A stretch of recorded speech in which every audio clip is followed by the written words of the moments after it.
Bueno, y continuamos esta noche de martes, y yo os lo avanzaba hace un ratito. Vamos a continuar esta semana también hablando sobre este debate abierto a nivel nacional y diría yo que a nivel internacional también, sobre la necesidad de mantener o no los centros de educación especial en nuestra ciudad.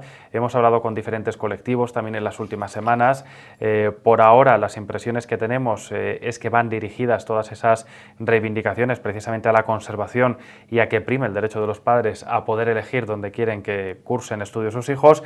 Y para seguir ahondando en la materia nos acompaña Yolanda Vergado. Muy buenas noches. Hola, buenas noches. Gracias por estar con nosotros, porque además ella viene en representación de madres y padres también de, en este caso, del Fray Ponce. Y vamos a hablar también con Lorena Ruiz, que viene del tejido asociativo, en este caso, también representando a numerosos padres, en este caso de chavales, de niños con epilepsia, para hablar también de esta cuestión, porque tenéis que yo creo que mucho que aportar ambas desde vuestros diferentes puntos de vista. Muy buenas noches. Buenas noches. También y gracias por sumarte a este debate.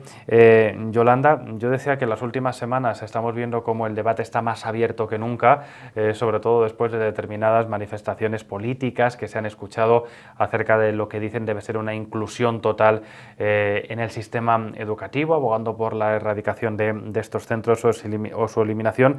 Y me gusta que estés aquí esta noche en representación de padres, porque por el momento no habíamos conocido la voz de ninguna AMPA. ¿Es necesario o no que continúen estos centros existiendo? Es necesario.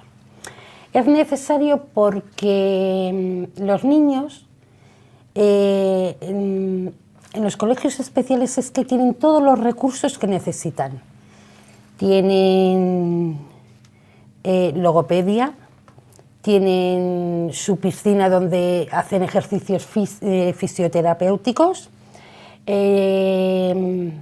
tienen sus salas sensoriales, tienen una cosa que nos gusta mucho a las madres, es un apartamentito donde ellos hacen cocina, aprenden a hacer la cama, a poner la lavadora, bueno, todo lo que sería para su autonomía. Y esto es muy difícil que lo tengan todo en un colegio ordinario. Luego te voy a preguntar precisamente por cómo se plantean ahora más esos cambios, ¿no? Por los que algunos abogan, pero Lorena, también quiero conocer tu opinión respecto a este sentido, como representante además del tejido asociativo. Es importante que continúen estos centros existiendo, y lo digo también desde la experiencia que tenemos en ciudades como Burgos, donde hay trayectorias más que consolidadas, ¿no? de algún centro de estas características. Sí, mira, para nosotros es importante que los centros de educación especial continúen, porque no son centros educativos segregadores, sino al contrario, son centros de educación inclusiva, porque aparte de lo que manifiesta Yolanda, también se trabajan áreas curriculares, contenidos y conocimientos con estos alumnos. La particularidad es que ellos necesitan sus tiempos, van a diferente ritmo, necesitan unos ratios muy pequeños, de 5 alumnos por profesor, y como tienen 7 especialistas dentro del centro, pues hacen una especie de arreglo dentro del centro, de tal manera que el profesor pedagogo terapeuta, que es el que les da los contenidos, trabaja de uno a uno. Entonces es importante. Y también creemos que la educación especial no es para nada segregativa. ¿Por qué? Porque esta educación no discrimina a ninguno de sus alumnos y también cumple el artículo 24 de la Convención de los Derechos de la Discapacidad, donde se dice que se les tiene que dar absolutamente todo lo que necesitan, y en los centros de educación especial lo tienen. Nosotros defendemos la educación especial y también defendemos la educación inclusiva. La educación, ahora mismo tenemos colegios integrados, pero los alumnos que van ahí y que tienen necesidades educativas necesitan un apoyo. Generalmente lo que necesitan es un pedagogo terapéutico que les ayude a ir continuando con sus contenidos. Pero tenemos el problemilla de que no hay suficiente personal. Entonces el profesor de apoyo de todo el colegio, di tú un colegio que tenga 500 alumnos, pues el profesor de apoyo tiene que apoyar a los 500 porque todos necesitan algo. Entonces estamos pidiendo que estos colegios les conviertan en inclusivos.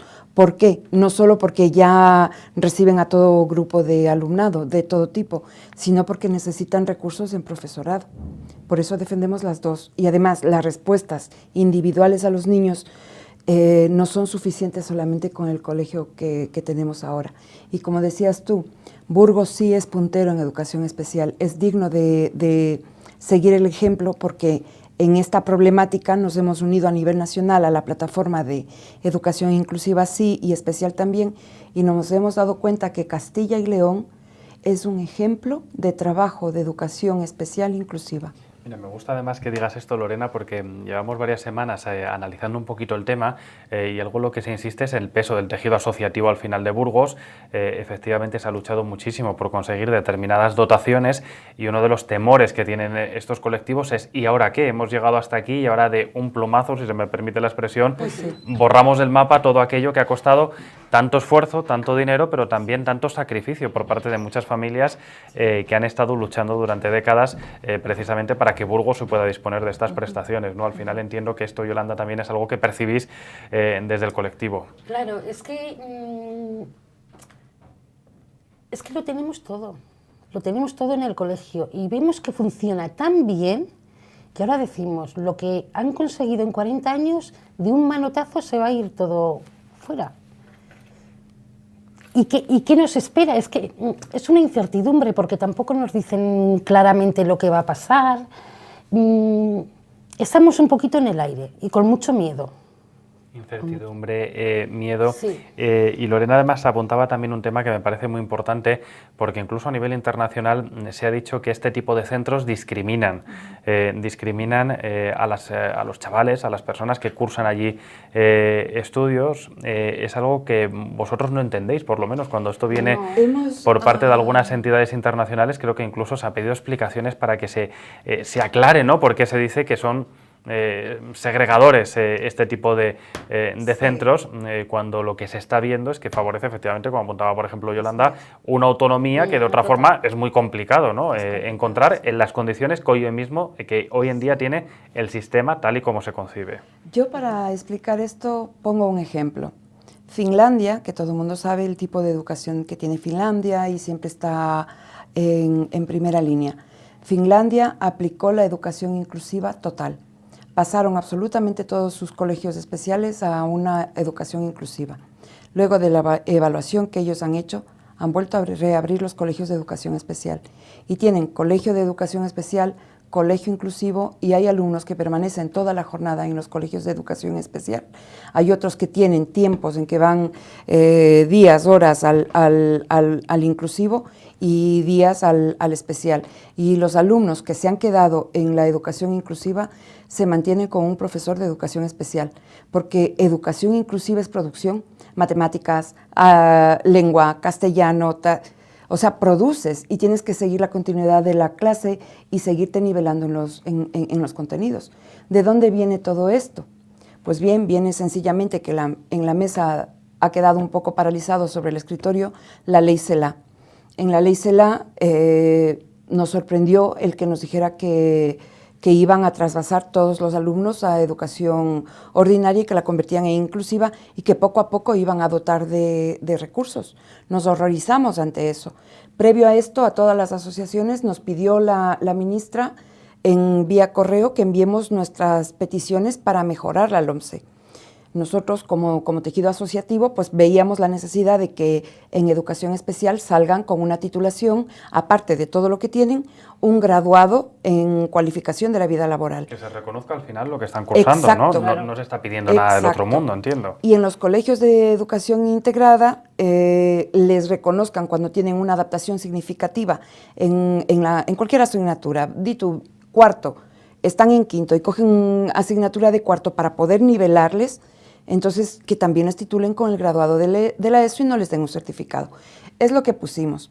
Cuando fue avanzando, resulta que el CERMI nacional, estatal, ha puesto una de sus enmiendas, la 502. Leemos la 502 y pide la eliminación de los centros de educación especial por ser segregadores y se basan en un informe emitido por la ONU. El informe emitido por la ONU es sesgado. ¿Qué es lo que entendemos por sesgado? No se hizo una investigación con toda la comunidad educativa. Fueron a funcionarios, a partidos políticos y a determinadas gentes. 165 personas en un estudio de toda nuestra nación. Y en 7 días sacan un informe de esa investigación y dicen que aquí se segrega y que está todo fatal.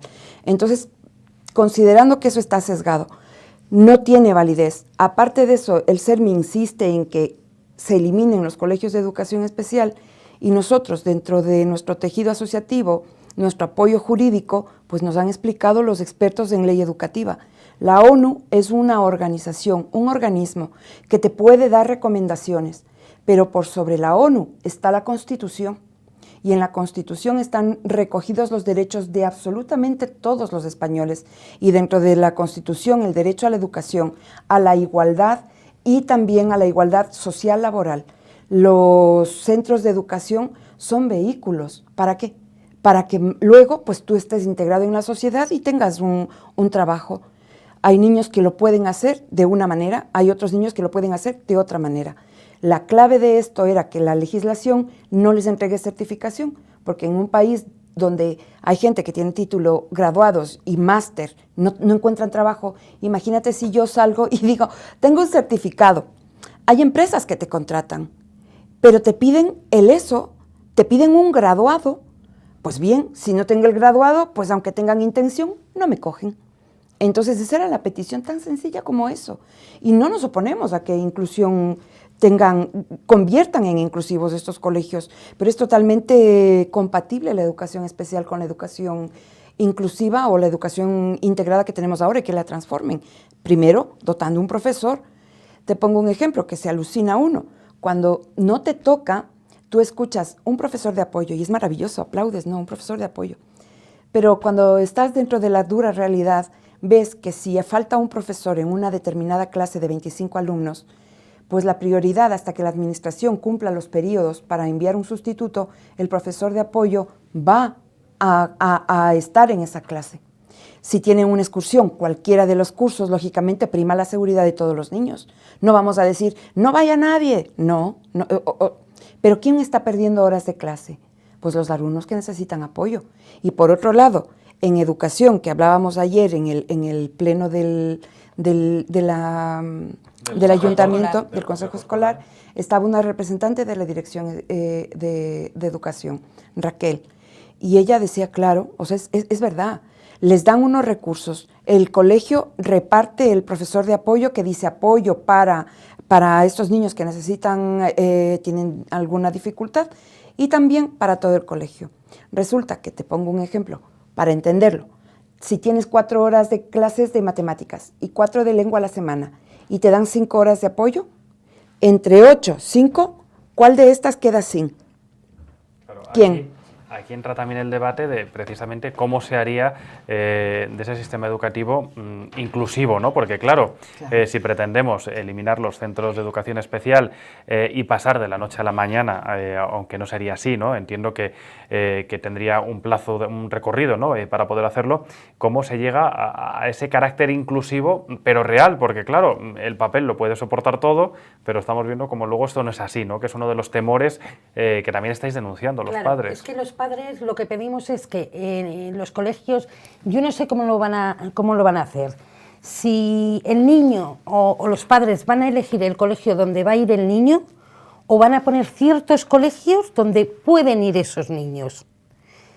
Entonces los padres lo que hemos pedido es poner los recursos, dotar el colegio con todo lo que se necesita y luego llevamos a los niños. Aquí no hablamos solo de personal, hablamos de adaptación de centros. Sí, claro. En materia de accesibilidad, por ejemplo. Una piscina. Claro, en materia de recursos, con lo cual, para que la gente se haga una idea de que al final no se trata únicamente de decir, bueno, para Burgos el año que viene van a venir 30 plazas más. No se trata solo de eso, sino se trata de unas previsiones en materia de infraestructuras. Baños adaptados, sala multisensorial, ascensores, ¿Qué más? Yo ahora mismo no... Tienen fisioterapia, tienen logopedia, tienen ATES, que son las asistentes para cuando necesitan cosas. Pero bueno, esos son el personal, pero es que luego la infraestructura del colegio tiene que cambiar. Claro, eso es a lo que yo me refiero. Por ejemplo, visitando los últimos colegios, mismamente hace tan solo unos meses, desde las propias instituciones han reconocido que, por ejemplo, en materia de accesibilidad estamos muy lejos de cumplir los estándares que serían necesarios o requeridos, ¿no? Para una circunstancia así. Con lo cual, si no tenemos lo mínimo, entiendo que lo otro sería todavía más complicado. ¿Y qué clase va a tener 5 alumnos? ¿En dónde? Y de los 5 les distribuyen a sus distintas actividades, realmente queda el profesor de apoyo todos los días individualmente. Y todos los días están trabajando, no horas sueltas. Claro, es que nos parece... la ley pone 5 horas. 5 horas es 1 hora a la semana. En el especial están 5 horas diarias trabajando. Es que no tiene nada que ver. ¿Dónde tiene que estar el derecho de los padres a elegir la educación de los hijos en medio de todo este debate, ¿no? Porque es una cuestión que también se ha puesto sobre la mesa, la libertad que deben tener los padres a decir, bueno, es que yo quiero que mi hijo curse estudios en este centro o que lo haga en este otro, sea, por ejemplo, en una educación pública o en una educación concertada, sea en un centro especial o sea en un centro público. ¿Hasta dónde debe primar ese derecho a la hora de afrontar toda esta reforma? Porque entiendo que no se puede recorrer un camino sin hacer el otro también, ¿no? Pues nosotros planteamos lo siguiente: el derecho de elegir el centro educativo debe ser de los padres de familia. Actualmente el dictamen de escolarización para ir a un centro de educación especial o a un centro integrado lo hace un equipo psicopedagógico de profesionales de orientación. Entonces te piden la opinión como padre. El padre puede aceptar o no aceptar, pero lo que decide es lo que dice el equipo. Lo que nosotros planteamos es que este equipo valore al niño, oriente a los padres, pero que la decisión sea de los padres, porque los padres son los que más conocen a sus niños. Hay gente que nos dice de todo y nos dice, no, es que prima el derecho del niño. Pues yo pregunto, si prima el derecho del niño por sobre la decisión de un padre, te podría poner un ejemplo. ¿Quién le alimenta a nuestros hijos? ¿Quién trabaja y lleva dinero a casa para nuestros hijos? Los padres. Quienes cuidamos a los hijos son los padres. Y hay un grupo de familias que esto es facilito entender. Cuando tú tienes un hijo, te dicen, ¿qué colegio escoge? A todos. Y tú pones el nombre, el primer colegio, segundo y tercero. Otra cosa es que te toque. Ahí es donde yo quería llegar, porque claro, en el caso de que tengamos una elección, uno pone un listado, y en el caso de que uno quiera incluso acudir a una vía privada, elige, ¿no?, libremente también esa opción, con lo cual yo entiendo que ese equilibrio es complicado tal y como se plantean las cosas, por lo menos la impresión que uno tiene cuando se acerca, ¿no?, a este debate. Comenzaba Yolanda diciendo que había incertidumbre y cierto temor. Yo no sé si esto también se está palpando en los propios centros, si los profesores, si el personal que atiende también tiene esa incertidumbre, y os lo hace saber ya teniendo en cuenta todo lo que se está diciendo y claro, todo lo que está por venir en caso de que salgan adelante, ¿no?, todas estas pretensiones legislativas. Los profesionales del colegio pues están igual que los padres, porque después de los padres, ¿quiénes son los que mejor conocen a los niños? Los profesionales del centro. Entonces les quieren muchísimo. Y tienen mucho miedo también de qué va a pasar con estos niños. Es que hasta que no estás metido en este mundo, es que no sabes lo que hay. Tú imagínate un niño que está toda la mañana con crisis epilépticas. ¿Tú te crees que puede estar en un colegio ordinario? Es que no puede estar. No puede estar porque la profesora sabe lo que le pasa al niño, está la enfermera, está el ATE, que son los cuidadores que ayudan a los profesores. Entonces ellos saben qué hacer en todo momento. En un colegio ordinario eso es que es imposible, a no ser que nos pongan todos los recursos, que lo veo muy difícil. Y ahí cabe un ejemplo. Nos han puesto de ejemplo el País Vasco. Dicen que el País Vasco pues ha quitado todos los colegios de educación especial y todos son inclusivos. Hemos investigado en el País Vasco a través de la red asociativa. Pues resulta que los niños que ellos consideran que están gravemente afectados, que quiere decir que se alimentan por PET, que necesitan cierto tipo de gelatina para beber, que necesitan medicaciones, etcétera, o que están, te pongo un ejemplo, tienen una grave parálisis cerebral, están siendo acogidos por asociaciones. Nosotros pensamos, bueno, y si van a ser recogidos en asociaciones, ¿es justo y eso no es segregador? ¿Es justo que tu hijo ya no escuche el sonido de sus compañeros? ¿Es justo que un niño solamente viva en relación de un adulto con él? No es justo.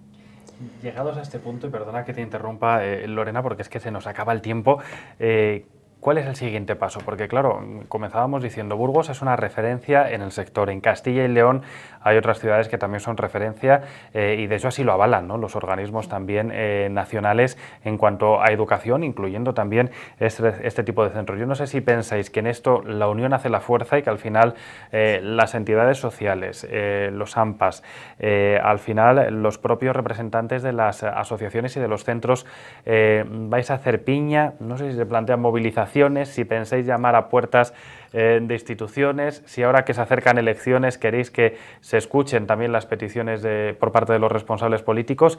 ¿Cuál tiene que ser el siguiente paso para intentar que por lo menos escuche lo que aquí estamos demostrando que es una opinión generalizada, por lo menos en Burgos? Porque al final lo que estamos escuchando, lo hacíamos la semana pasada, por ejemplo, también con la Asociación Síndrome de Down, al final siempre van dirigidos a lo mismo, el mantenimiento, que pueda existir esa educación inclusiva, pero siempre con el mantenimiento de estos centros y la libertad de los padres para poder elegir dónde quieren cursar los hijos. Pues el siguiente paso, como te había dicho, nos hemos adherido a la plataforma de educación inclusiva Sí y especial también. Tenemos ya una delegación de Castilla y León de la plataforma inclusiva de educación inclusiva Sí y especial también, y el día 11 de este mes se van a reunir en Valladolid con todos los representantes de todos los partidos políticos. Se va a poner una mesa y a debatir y explicar nuestros puntos. Nuestra intención es que todos los políticos, independientemente de qué partido entre, lleguen a un acuerdo previo y respeten que se mantenga la educación especial, que a la educación ordinaria le conviertan en inclusiva con recursos, empezando por los profesores, y lo hagan, entre quien entre, porque no se trata de niños y se trata de familias, y no es correcto que aparte de todo lo que se te viene encima, tengas que estar luchando por una educación que está recogida como derecho dentro de la Constitución. Y somos una minoría. Entonces queremos un amparo y hemos recibido muy bien en el Consejo Escolar del Ayuntamiento y esperemos que los políticos que van a estar con nosotras en la mesa de trabajo en Valladolid el día 11, pues también lleguen a un acuerdo favorable hacia nosotros. Bueno, vamos a estar muy pendientes de lo que vaya pasando con todo este tema. Yo os invito a que vengáis cuantas veces necesitéis a contar esos avances y a contar cuáles son las reacciones también políticas que se vayan ofreciendo al respecto, porque al final yo creo que estamos en un momento clave y con las citas electorales que tenemos de por medio mucho más para debatir y sobre todo cuando se está abogando por esos pactos de educación a nivel nacional y en cualquier caso toda la suerte en este duro camino que entiendo hay que recorrer. Pero sobre todo, yo vuelvo a decir lo que decía la semana pasada, que se escuche a las familias, que se escuche a los profesionales, que son los que más saben efectivamente de lo que están hablando y de lo que están pidiendo. Y de agradecer a Carolina Blasco, la consejera de Educación, que tuvo la sensibilidad de escuchar, porque a veces oímos, pero no escuchamos. Muchísimas gracias a las dos y lo dicho, vamos a estar muy pendientes. Gracias. Nosotros continuamos.